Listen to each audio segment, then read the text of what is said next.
تو اللہ نے اپنی حکمت کے تحت، حکمت کاملہ کے تحت اس بات کو اپنے علم میں چھپا لیا کہ قیامت کس دن آئے گی۔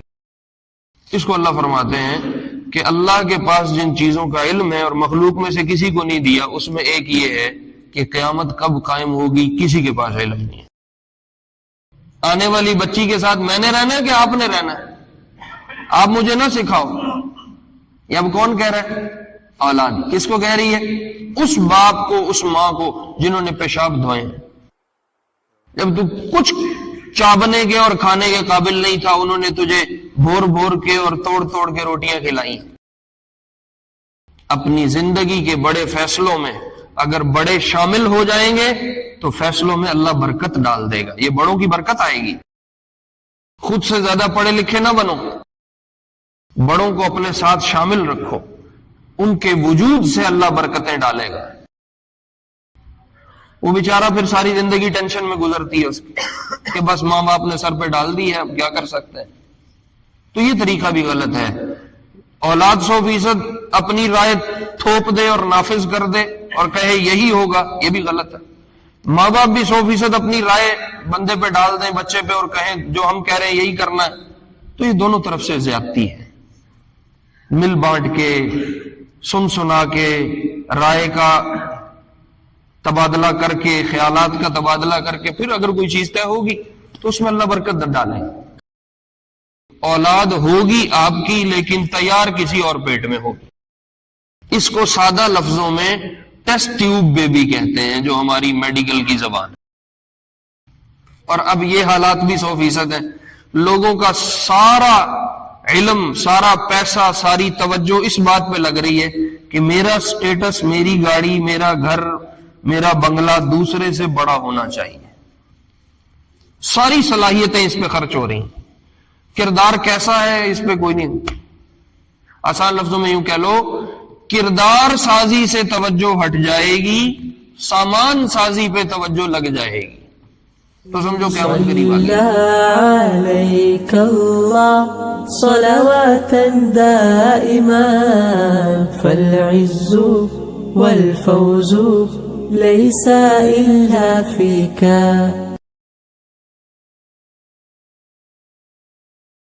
ہم پچھلے کچھ 2-3 جمعوں سے ایک حدیث کو بیان کر رہے ہیں جس میں ایک شخص نبی علیہ السلام کے پاس آیا اور اس نے آ کے کچھ سوال کیے، اور وہ اس کی آنے کی کیفیت اس طرح کی تھی کہ صحابہ اس کے آمد سے، اس کے آنے سے حیران تھے کہ یہ کون آدمی ہے۔ کسی کو بھی ان کا تعارف نہیں تھا۔ اس نے کچھ سوالات کیے، وہ ٹوٹل 4 سوال۔ پہلا سوال یہ تھا ایمان کیا ہے، دوسرا سوال تھا اسلام کیا ہے، تیسرا سوال تھا احسان کیا ہے، چوتھا سوال یہ تھا جو ہم نے آج بیان کرنا ہے انشاءاللہ۔ اس نے پوچھا یا رسول اللہ اخبرنی عن الساعہ، مجھے قیامت کے بارے میں کچھ بتائیں۔ یہ اس نے چوتھا سوال کیا آپ علیہ السلام سے، مجھے قیامت کے بارے میں کچھ بتائیں۔ تو آپ علیہ السلام، چونکہ قیامت ایسی چیز ہے کہ اس کا علم اللہ کے علاوہ کسی کے پاس بھی نہیں، مخلوق میں سے کسی کے پاس نہیں۔ قرآن میں اللہ نے کچھ چیزوں کو ترتیب سے ذکر فرمایا ہے کہ یہ وہ چیزیں ہیں جن کا علم میرے علاوہ مخلوق میں سے کسی کو نہیں دیا گیا۔ تو اللہ رب العزت نے فرمایا ان اللہ عندہ علم الساعہ، پہلی چیز جس کا علم صرف اللہ کے پاس ہے، کسی اور مخلوق میں سے، کسی انسان میں سے کسی کے پاس نہیں ہے، وہ قیامت کا علم ہے کہ قیامت کب آئے گی۔ اچھا، یہ اللہ نے کیوں چھپا کے رکھی ہے؟ اس کے پیچھے بہت ساری حکمتیں ہیں، بہت سارے تقاضے تھے جس کی وجہ سے اللہ نے اس علم کو اپنے پاس رکھا اور مخلوق کو نہیں دیا۔ ایک جو سیدھی سیدھی بات سمجھ میں آنے والی ہے وہ یہ ہے کہ اگر انسانیت کو یہ پتہ چل جائے کہ کل قیامت ہے تو سارے اپنا کام چھوڑ کے بیٹھ جائیں گے، ویسے تو کل مر جانے، دنیا ہی مک جانی ہے، تو کم کرن دا پھر فائدہ کی۔ یہ اگر پتہ چل جائے کہ قیامت فلاں دن، سال بعد آئے گی، 2 بعد آئے گی، یا اگلے 6 مہینے کے بعد قیامت آ جائے گی، یا فلاں تاریخ مقرر ہو گئی، اللہ نے وحی کے ذریعے بتا دیا کہ فلاں تاریخ کو دنیا ختم ہونے والی ہے، ایکسپائری ڈیٹ اگر شو کر دی جائے تو پھر کام کون کرے گا؟ کوئی بھی نہیں کرے گا. شادی نہیں کریں گے بھئی یار بچے ہو جائیں گے ان کا پتہ نہیں کیا بنے گا، چھوڑو کیا شادی کرنی، قیامت آنے والی، تو شادیاں بھی رک جائیں گی، کاروبار زندگی سب رک جائیں گے، اور طبیعت پہ ایک مایوسی کی کیفیت بن جائے گی. تو اللہ نے اپنی حکمت کے تحت، حکمت کاملہ کے تحت اس بات کو اپنے علم میں چھپا لیا کہ قیامت کس دن آئے گی. اس کو اللہ فرماتے ہیں کہ اللہ کے پاس جن چیزوں کا علم ہے اور مخلوق میں سے کسی کو نہیں دیا، اس میں ایک یہ ہے کہ قیامت کب قائم ہوگی کسی کے پاس علم نہیں ہے. ان اللہ عنده علم الساعہ. باقی کچھ اور چیزیں بھی ہیں، ينزل الغیث، اللہ بارش برساتے ہیں، کہاں برسے گی کہاں نہیں برسے گی، کتنی دیر برسے گی، کتنی ملی میٹر کی برسے گی، اور کتنا پانی کتنا کیچڑ ہو جائے گا تو رک جائے گی. یہ باتیں صرف اللہ کے علاوہ کوئی نہیں جانتا. وَيَعْلَمُ مَا فِي الْأَرْحَامِ، پیٹ کے اندر رحم میں کیا ہے، بچہ ہے بچی ہے، مرد ہے عورت ہے، پیدا ہوگا نہیں ہوگا، پورا پیدا ہوگا ادھورا پیدا ہوگا، بیمار پیدا ہوگا ٹھیک پیدا ہوگا، عقل مند ہوگا مجنون ہوگا پاگل ہوگا. یہ علم اللہ نے مخلوق کے پاس نہیں آنے دیا. اب وہ جو الٹرا ساؤنڈ کے ذریعے کچھ چیک کرتے تو ہیں لیکن وہ اندازے سے بتاتے ہیں، وہ اندازہ کبھی لگ جاتا ہے کبھی نہیں لگتا.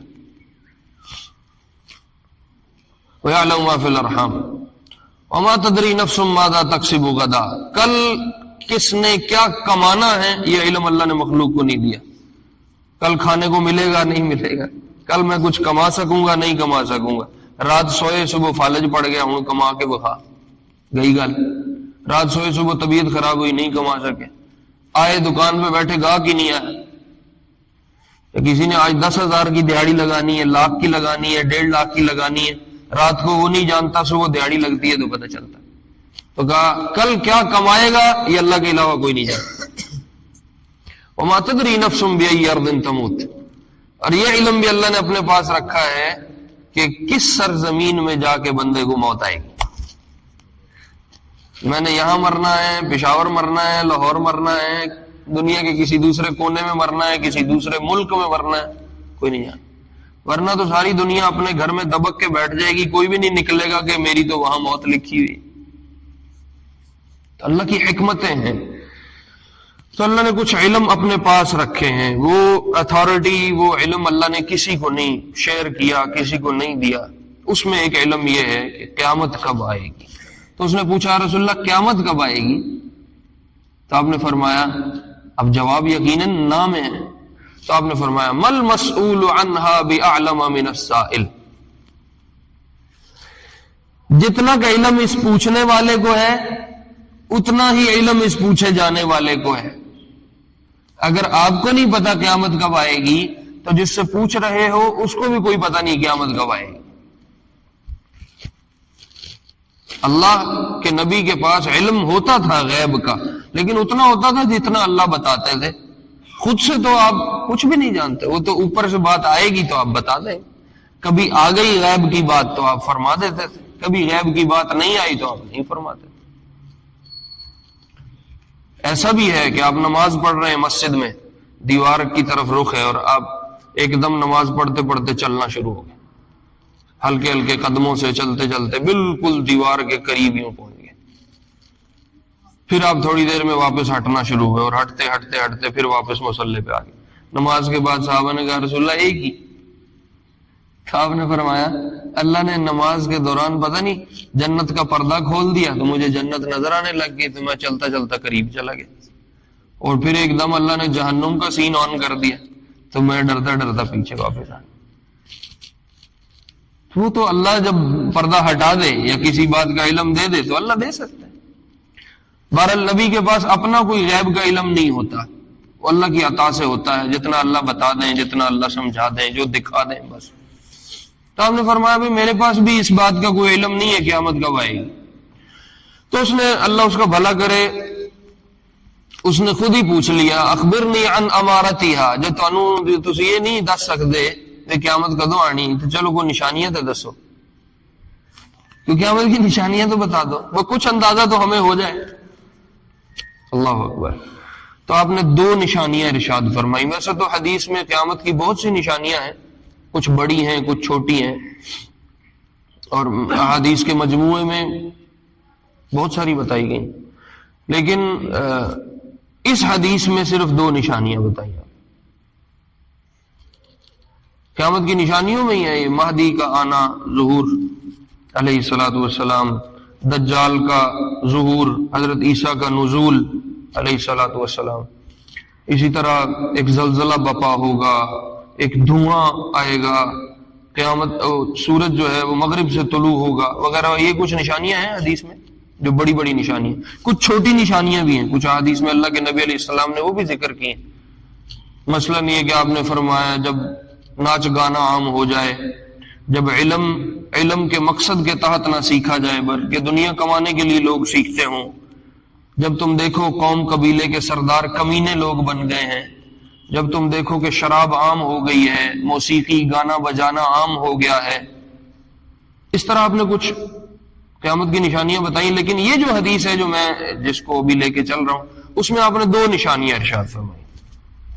پہلی نشانی آپ نے ارشاد فرمائی ان تلد الامۃ ربتها، ان ترى الامۃ تلد ربتها، جب تو یہ دیکھے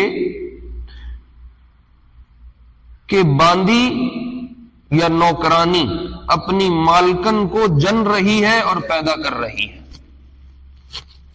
پرانے زمانے میں باندیاں ہوتی تھی، نوکرانیاں، وہ لوگ خرید کے بھی گھر لے آتے تھے، کہیں جنگ لڑی، وہاں فتح ہو گئی، وہاں کافروں کی عورتیں قبضے میں آ گئیں، وہ بھی مسلمانوں میں تقسیم ہو جاتی تھی، وہ بھی باندیاں ہوتی۔ تو باندی کو بطور باندی کے رکھا جا سکتا ہے، اور جب باندی بن کے آ جائے تو جس کے حصے میں آئی ہے اس کو اس سے نکاح کی بھی ضرورت نہیں ہے، بغیر نکاح کے بھی اس کو بیوی کے طور پہ استعمال کر سکتا ہے۔ تو آپ نے فرمایا جب تو دیکھے کہ باندیاں اپنی مالکنوں کو جننے لگ گئی ہیں تو سمجھنا قیامت آ گئی، قیامت قریب۔ اب باندیاں اپنی مالکنوں کو جنے، اس کا کیا مطلب ہے؟ اس کے محدثین نے بہت سارے معنی بیان کیے۔ ایک معنی تو یہ بیان کیا کہ قیامت کے نزدیک اللہ مسلمانوں کو دوبارہ فتوحات دے گا، اور پھر باندیاں کثرت سے مسلمانوں کے حصے میں آئیں گی۔ نوکرانیاں، باندیاں، لونڈیاں، یہ مختلف نام ہم ان کو دیتے ہیں۔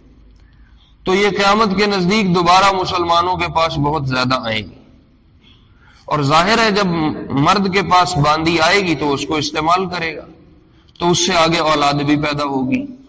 شریعت میں لونڈی اور باندی سے پیدا ہونے والی اولاد اپنے آقا کے حکم میں ہوتی ہے، یعنی اپنے باپ کے حکم میں ہوتی ہے، یعنی باپ آزاد ہے تو لونڈی سے پیدا ہونے والی اولاد بھی آزاد ہے، البتہ ماں غلام ہی رہے گی۔ ہاں شوہر چاہے کہ وہ کلمہ پڑھ لے تو شوہر کہے بھئی میں تجھے آزاد کرتا ہوں، تیرے سے نکاح کرتا ہوں، تو کر سکتا ہے، لیکن اگر اس کو آزاد نہ کرے، اپنی باندی اور لونڈی کے طور پر رکھنا چاہے، تو جو پیدا ہونے والی اولاد ہوگی وہ آزاد ہوگی، جیسے باپ آزاد ہے، لیکن ماں غلام ہی رہے گی جب تک شوہر اس کو آزاد نہ کرے۔ تو آپ نے فرمایا جب تو دیکھے کہ باندی اپنے آقا کو، اپنے مالک کو جن رہی ہے تو سمجھنا قیامت قریب ہے۔ تو اس کا محدثین نے ایک معنی تو یہ کیا ہے کہ آخری زمانے میں لونڈیاں بہت زیادہ ہو جائیں گی، ان سے جو اولادیں پیدا ہوں گی وہ اپنی ماؤں کی خود مالک ہوں گی، تو آخری زمانے میں ممکن ہے اللہ مسلمانوں کو دوبارہ فتوحات دے۔ امام مہدی کے زمانے کا تو وعدہ ہے کہ اس زمانے میں فتوحات ہو جائیں گی اور مسلمانوں کا اللہ دوبارہ جھنڈا لگا دیں گے اور پوری دنیا میں بول بالا ہو جائے گا، اور جو اس وقت طاقت قوت مسلمانوں سے جا چکی ہے اللہ ان کو واپس کریں گے امام مہدی کی قیادت میں۔ دجال کو عیسیٰ آ کے قتل کریں گے اور پوری دنیا پہ ایک دفعہ دوبارہ لا الہ الا اللہ محمد رسول اللہ چھپ جائے گا۔ تو بعض محدثین نے تو یہ معنی لیا ہے کہ یوں آخری زمانے میں لونڈیاں بڑھ جائیں گی۔ ایک معنی محدثین نے یہ لیا ہے کہ آخری زمانے میں حالات یوں ہو جائیں گے کہ جو ماں ہے اس کے ساتھ رویہ یوں رکھا جائے گا جیسے نوکرانی اور باندی ہے، اور جو اولاد ہے اس سے رویہ اور برتاؤ یوں ہوگا جیسے یہ میرا سر کا آقا اور میرا مالک ہے. اولاد میں سرکشی بڑھ جائے گی، وہ اپنے ماں باپ کی اولاد ہونے کی بجائے ان کے مالک بن بیٹھیں گے، جس کو آپ سادہ لفظوں میں بدتمیزی کہہ سکتے ہو، بے ادبی کہہ سکتے ہو، شعور کی کمی کہہ سکتے ہو. اب وہ پڑھ لکھ کے کہتا ہے ابا تینوں کی پتا، تو پرانا بندہ ہے، شادی میں کرنی ہے تو کرنی، آنے والی بچی کے ساتھ میں نے رہنا ہے کہ آپ نے رہنا ہے، آپ مجھے نہ سکھاؤ. یہ اب کون کہہ رہا ہے؟ اولاد. کس کو کہہ رہی ہے؟ اس باپ کو، اس ماں کو جنہوں نے پیشاب دھوئے ہیں، جنہوں نے تیرے پخانے صاف کی ہیں. جب تو کچھ چابنے کے اور کھانے کے قابل نہیں تھا، انہوں نے تجھے بھور بھور کے اور توڑ توڑ کے روٹیاں کھلائی ہیں، تیری فیسیں ادا کی ہیں. اب تو کہتا ہے تونوں کی پتا، میں پڑھ گیا، جو بات مجھے سمجھ آئی وہ آپ کو تو نہیں آئی. بس اب ہم زیادہ پڑھ گئے، یہ اس کا نتیجہ ہے.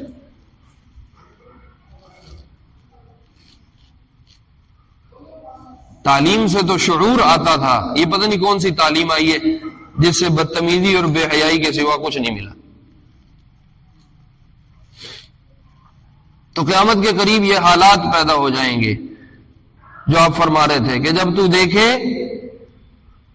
باندی اپنی آقا کو خود جن رہی ہے، یعنی جننے والی نوکرانی بن چکی ہے اور پیدا ہونے والی اولاد مالک بن بیٹھی ہے، تو سمجھنا قیامت قریب آ گئی.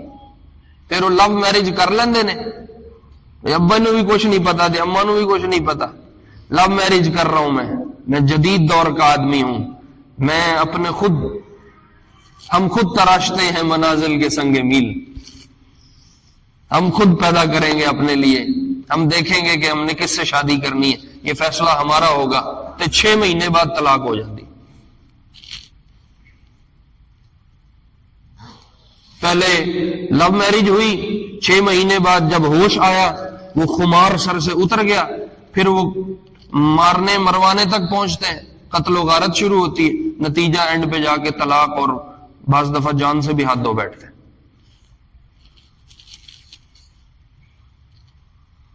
زیادہ جو پڑ گئے ہیں. تو آپ فرما رہے تھے قیامت کے قریب یہ ماحول ہو جائے گا کہ اولاد آقا بن جائے گی اور ماں باپ غلام ہو جائیں گے.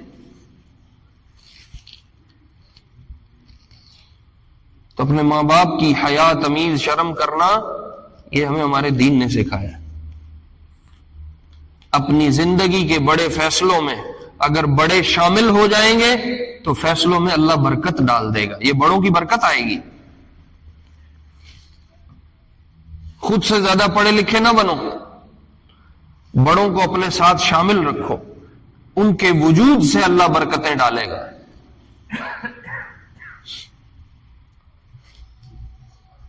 دوسری طرف قصور بھی ہے، بعض دفعہ ماں باپ کی طرف سے بھی زیادتی ہوتی ہے. وہ کہتے ہیں ایسا تیرے ہی کرنا ہے، جو کرنا ہی تو کرنی تو جا بیٹھا رہے ان جی. یہ بھی غلط ہے. ماں باپ کو بھی اپنی اولاد سے پوچھ کے، رائے لے کے پھر کوئی فیصلہ کرنا چاہیے. جب حالات آئیں گے تو وہ بچے نے بھی فیس کرنے ہیں، وہ ماں باپ نے بھی فیس کرنے ہیں. وہ بیچارہ پھر ساری زندگی ٹینشن میں گزرتی ہے اس کی کہ بس ماں باپ نے سر پہ ڈال دی ہے، اب کیا کر سکتے ہیں. تو یہ طریقہ بھی غلط ہے. اولاد 100% اپنی رائے تھوپ دے اور نافذ کر دے اور کہے یہی ہوگا، یہ بھی غلط ہے. ماں باپ بھی 100% اپنی رائے بندے پہ ڈال دیں، بچے پہ، اور کہیں جو ہم کہہ رہے ہیں یہی کرنا ہے، تو یہ دونوں طرف سے زیادتی ہے. مل بانٹ کے، سن سنا کے، رائے کا تبادلہ کر کے، خیالات کا تبادلہ کر کے پھر اگر کوئی چیز طے ہوگی تو اس میں اللہ برکت ڈالے. تو زیادہ پڑھے لکھے ہونا بھی، جس پڑھائی لکھائی کی میں بات کر رہا ہوں، وہ نقصان دہ ہے. ایک تیسرا معنی بھی محدثین نے کیا ہے، وہ بڑا عجیب ہے کہ جب تو دیکھے لونڈیاں اپنی مالکنوں کو خود جن رہی، پیدا کر رہی، تو محدثین کہتے ہیں اس کا ایک معنی یہ ہے، یہ اب جدید دور میں آ کے سمجھ میں آیا، وہ 1450 سال پہلے بات فرمائی اور اب آ کے سمجھ میں آ رہی۔ وہ شکل کیا ہے؟ پہلے تو آپ کو تھوڑا سا اس کا وہ سمجھنا پڑے گا، تو پھر یہ حدیث اس پہ فٹ ہوگی تو سمجھ آئے گی۔ اب جدید سائنس نے ترقی کی ہے، تو اب وہ کیا کرتے ہیں، ماں اور باپ کا جرثومہ لیتے ہیں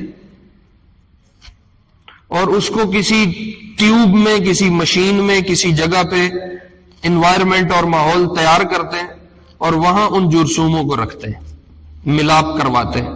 جب وہ جرثومہ ملاپ ہو جاتا ہے اور وہ بچہ بننے کے مراحل میں داخل ہو جاتا ہے تو اس کو کسی دوسری عورت کے رحم میں اور پیٹ میں منتقل کر دیا جاتا ہے۔ ایسا کیوں کرتے ہیں؟ ایسا اس لیے کرتے ہیں، یہ جو اب میڈیکل کا ہے، وہ اس لیے کرتے ہیں کہ ماں میں بچہ پیدا کرنے کی صلاحیت نہیں ہے اور ماں میڈیکلی طور پہ انفٹ ہے کہ وہ آگے بچے کو پیدا کرے یا اس کے پیٹ میں بچہ تیار ہو۔ تو وہ میاں بیوی کو کہتے ہیں تم اپنے جرثومے ہمیں دے دو، ہم اس کو اس سے گزاریں گے طریقہ کار سے، کچھ مراحل سے، اور پھر ہم اس کو کسی اور عورت میں منتقل کر دیں گے، آپ کا بچہ کسی دوسری عورت کے پیٹ میں تیار ہو جائے گا، آپ اس سے کچھ معاملات طے کر لیں، اس عورت کو کچھ لین دین کر دیں تاکہ وہ بھی راضی ہو جائے۔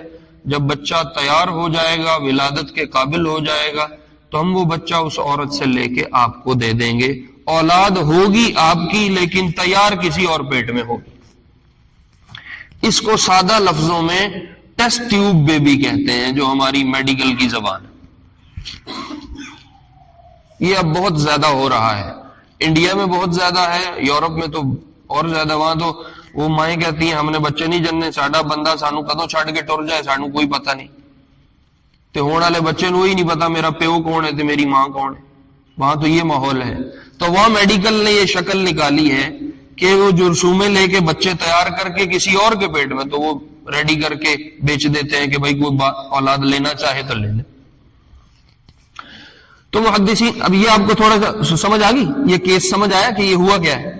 اب محدثین یہ کہتے ہیں کہ آپ اس وقت یہ ارشاد فرما رہے تھے کہ دو میاں بیوی پیسے والے ہیں جو یہ سارا خرچہ اٹھا سکتے ہیں اور اتنا پیسہ لگا سکتے ہیں، لیکن وہ میاں بیوی اولاد کے قابل نہیں ہیں۔ تو آخری زمانے میں تم دیکھو گے وہ کسی غریب عورت کو لیں گے جو بطور باندی اور لونڈی کے ہوگی، اور اس میں اپنی اولاد کو منتقل کروا کے وہاں پیدا کروائیں گے، اور پھر وہ اولاد نکل کے اپنے اصل ماں باپ کے پاس آئے گی۔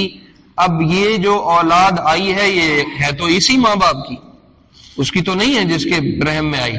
تو اب جنا کسی اور نے ہے، اولاد ہے کسی اور کی، تو گویا یہ امیر لوگ بطور مالک کے ہیں اور وہ غریب عورت جس سے بچہ پیدا ہوا ہے وہ بطور لونڈی اور باندی کے ہے۔ تو آپ نے فرمایا جب تم یہ دیکھو کہ لونڈیاں اور باندیاں اپنے آقاؤں کو اور مالکوں کو جن رہی ہیں تو سمجھو قیامت قریب آ گئی۔ دیکھو تم کہتے ہو مولوی کرتے کیا ہیں؟ مولویاں دا کی کام؟ مولوی تو ویلے نے، مسیتاں 5 ٹائم دی نماز پڑھ دیں نے، مولویاں نو کی پتہ؟ یہ وہ معراج والا نبی ہے، 1450 سال پہلے اتنی باریکیاں دے کے گیا ہے۔ مولویوں کا کام یہ ہے کہ وہ ان باریکیوں کو نکال کے امت کو سناتے ہیں۔ تو زیادہ مولوی کی کر دینے، اتنا باریک معنی محدثین نے دیکھو بیان کیا کہ آپ یوں فرما رہے تھے کہ آخری زمانے میں باندیاں اپنے آقاؤں کو خود جنیں گی اور پیدا کریں گی۔ اللہ اکبر، 5 منٹ رہ گیا۔ اچھا، دوسری نشانی جو آپ نے اس حدیث میں بیان فرمائی، آپ نے فرمایا وَأَن تَرَى الْعُرَاةَ الْحُفَاةَ الْعَالَةَ رِعَاءَ الشَّاءِ يَتَطَاوَلُونَ فِي الْبُنْيَانِ، جب تو دیکھے کہ پاؤں سے ننگے، جسم اور بدن کے ننگے اور ذات کے فقیر، حاجت مند، ضرورت مند لوگ اور بکریاں چرانے والے لوگ جب تو ان کو دیکھے کہ وہ عمارتوں کو لمبا کرنے کے مقابلے شروع کر دیں تو سمجھنا قیامت قریب آتی ہے۔ 60 70 سال 80 سال پہلے ہمارے عربوں کے پاس کچھ بھی نہیں تھا، جو چرواہے تھے جن کو آپ فرما رہے ہیں جب تو دیکھے بکریوں کے چرواہوں کو کہ وہ بڑی بڑی بلڈنگوں کے مقابلے شروع کر دیں، تو محدثین نے ایک معنی تو یہ کیا ہے کہ جب تو یہ حالات دیکھے گا آخری زمانہ قریب آئے گا کہ جن کے پاس کھانے کو کچھ نہیں تھا، اوڑھنے کو کچھ نہیں تھا، پہننے کو کچھ نہیں تھا، وہ بڑی بڑی بلڈنگوں میں مقابلے شروع کر دیں گے۔ ایک تو یہ سادہ سادہ معنی ہے، اور یہ ہمارے زمانے میں بڑا اچھی طرح سمجھ میں آ رہا ہے۔ دبئی والے کہتے ہیں اسی 180 منزلہ بنائیے، سعودی والے آدھے نے اسی ہوں 200 منزلہ بنانی، مقابلہ لگ گیا۔ وہ کہتے ہیں ہم نے 800 میٹر کی کھڑی کی ہے، وہ کہتے ہیں اب ہم 1000 میٹر کی کھڑی کریں گے، لو ہمارا تمہارا مقابلہ ہے۔ تو جب تو یہ دیکھے کہ مقابلے کس چیز میں لگ گئے، عمارتوں کو لمبا کرنے کے، تو پھر سمجھنا اب کشتی کنارے لگنے والی ہے، اب قیامت قریب۔ بعض محدثین نے اس کا ایک اور معنی بیان کیا، وہ کہتے ہیں کہ لوگوں کا آخری زمانے میں سارا رجحان چیزوں کی دوڑ اور مقابلے پہ لگ جائے گا، لوگوں کی ساری توجہ چیزوں کے بڑھانے پہ لگ جائے گی۔ بلڈنگ بڑی کر لو، گاڑی اچھی لے لو، پراپرٹی بڑی بنا لو، سیٹ بڑی لے لو، کوٹھی بڑی ہونی چاہیے، کار بڑی ہونی چاہیے، ساری توجہ اس کی طرف چلی جائے گی اور کردار سازی پہ توجہ ختم ہو جائے گی۔ مقابلہ چیزوں کو لمبا کرنے میں لگ جائے گا، انسان کا کردار کیا ہے، سیرت کیا ہے، اس حوالے سے مقابلہ لوگوں میں ختم ہو جائے گا، تو سمجھنا قیامت قریب آ گئی۔ اور اب یہ حالات بھی 100% ہیں، لوگوں کا سارا علم، سارا پیسہ، ساری توجہ اس بات پہ لگ رہی ہے کہ میرا سٹیٹس، میری گاڑی، میرا گھر، میرا بنگلہ دوسرے سے بڑا ہونا چاہیے، ساری صلاحیتیں اس پہ خرچ ہو رہی ہیں۔ کردار کیسا ہے اس پہ کوئی نہیں، آسان لفظوں میں یوں کہہ لو، کردار سازی سے توجہ ہٹ جائے گی، سامان سازی پہ توجہ لگ جائے گی، تو سمجھو قیامت قریب آ گئی۔ چیزوں پہ 100% فوکس ہے لوگوں کا، میرا گھر ایسا ہونا چاہیے، میری گاڑی ایسی ہونی چاہیے، میرا نوکر ایسا ہونا چاہیے، میری سیٹ ایسی ہونی چاہیے، میرا آفس ایسا ہونا چاہیے، وغیرہ وغیرہ وغیرہ۔ لیکن میں کیسا ہونا چاہیے، میرے کام کیسے ہونے چاہیے، میرے کرتوت، میری حرکتیں کیسی ہونی چاہیے، اس پہ سے توجہ ہٹ جائے گی۔ اور یہ 100% ہم آج کل دیکھ رہے ہیں، اس زمانے میں 100% یہ دیکھنا دستیاب ہے، میسر ہے۔ ہاں، انسان کردار میں مضبوط ہو، اپنے عمل میں مضبوط ہو، اپنی صفات میں مضبوط ہو، وہ اللہ کے ہاں ایک نمبر ہو، وہ اللہ کے ہاں قد کاٹ والا ہو، تو پھر اس کی قیمت ہے، پھر اس کا مول لگے گا۔ چاہے دنیا کے لحاظ سے اس کے پاس کوئی بڑا گھر نہیں ہے، بڑی گاڑی نہیں ہے، بڑی کوٹھی نہیں ہے، زیادہ پیسہ نہیں ہے، بڑی پراپرٹی چھوڑ کے وہ نہیں گیا۔ آپ کو سناؤں اس پہ، عبداللہ بن مسعود رضی اللہ عنہ چرواہے تھے، بکریاں چراتے تھے، تو ایک دن نا ایک درخت پہ سے یوں اپنی بکریوں کے لیے کچھ اتارنے کو، جیسے انسان تھوڑا اوپر کو ہو کے نہیں چیز پکڑتا، تو وہ تھوڑے سے اونچے ہو کے وہ درخت سے کچھ اتار رہے تھے، تو ان کی نا وہ تہبند تھی یا شلوار یا جو بھی انہوں نے پہنا ہوا تھا وہ تھوڑا پنڈلیوں سے اوپر ہو گیا۔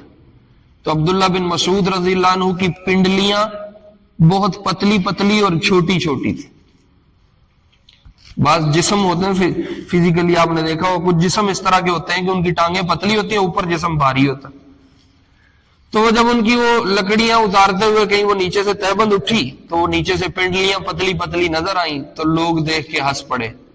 تو آپ علیہ السلام بھی دیکھ رہے تھے، آپ نے کہا مما تضحکون، اور تم کیوں ہنس رہے ہو، کیا بات ہوئی ہے؟ انہوں نے کہا رسول اللہ من دقت ساقیہ، یہ عبداللہ بن مسعود کی پتلی پتلی پنڈلیاں دیکھ کے ہمیں ہنسی آ گئی، وہ اتو ایڈا بندہ ہے تھلو یہ نکیاں نکیاں لتاں نے، تو آپ نے فرمایا لہما اسقل عند اللہ فی المیزان من جبل احد. تسی ہسدے ہو، عبداللہ بن مسعود کی یہ پتلی پتلی دو ٹانگیں اللہ کے ہاں ترازو میں جبل احد سے بھی زیادہ وزن رکھتی ہیں. اللہ کے ہاں مقام ہو. اب سارا اس پہ زور ہے، میرا باڈی کیسی ہے، میں کیسا نظر آتا ہوں، میک اپ اچھا ہو، فیشن اچھا ہو، میں نے پہنا کیا ہے، میرا گھر کیسا ہے، میری گاڑی کیسی ہے. صفات پہ سے سب کی نظر ہٹ چکی. جنازے پہ کیوں جا رہے ہو؟ کہتا حاضری لوان، میں روٹی چنگی دینی ہے، لوگ کی گلا نہ کرن. یہ سب کیا ہے؟ ظاہری اسٹیٹس کی دوڑ لگ گئی ہے اور اندر ختم ہو گیا ہے. ایک آدمی گزرا، آپ نے کہا وہ مکے کا چودھری تھا، بڑا آدمی تھا. آپ نے کہا کیا کہتے ہو اس بندے کے بارے میں؟ صحابہ بیٹھے. تو آپ نے فرمایا، صحابہ نے کہا رسول اللہ حری ان خطب ان ينکح، اگر کہیں پیغام نکاح دے تو یہ اس سٹیٹس کا آدمی ہے کہ فوراً لوگ قبول کر جائیں گے، رشتہ دے دیں گے اپنی بیٹی کا. وَإِنْ قَالَ أَنْ يُسْتَمَعَ، اگر بات کرے گا تو لوگ اس کی بات کو توجہ سے سنیں گے، اس لیے کہ چودھری بندہ بول رہا ہے. وَإِنْ شَفَعَ شُفِعَ وَإِنْ شَفَعَ أَنْ يُشَفَّعَ، اگر یہ کہیں سفارش کر دے گا تو بڑا آدمی لوگ اس کو سمجھتے ہیں اس کی سفارش مانی جائے گی. آپ خاموش ہو گئے. تھوڑی دیر بعد نا کوئی ملنگ صحابی، وہ سادہ غریب مسکین بندہ وہ گزرا. تو آپ نے کہا ہاں بھائی اس کے بارے میں کیا رائے ہے؟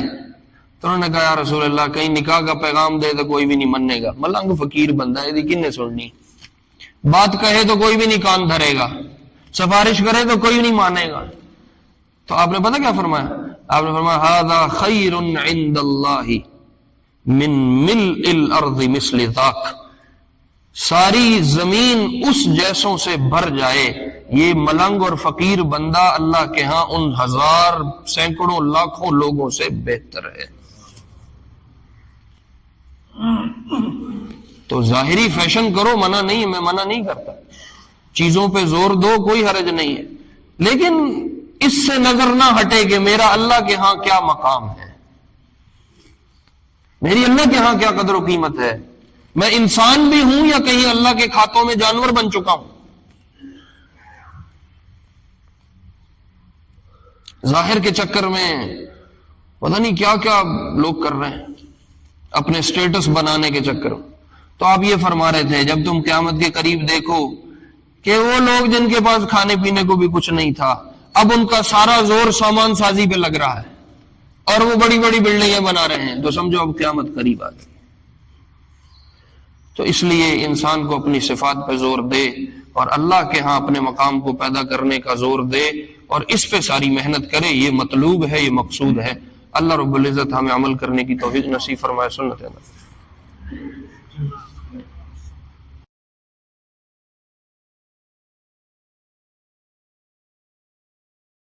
صلى عليك الله صلواتا دائما فالعز والفوز ليس إلا فيك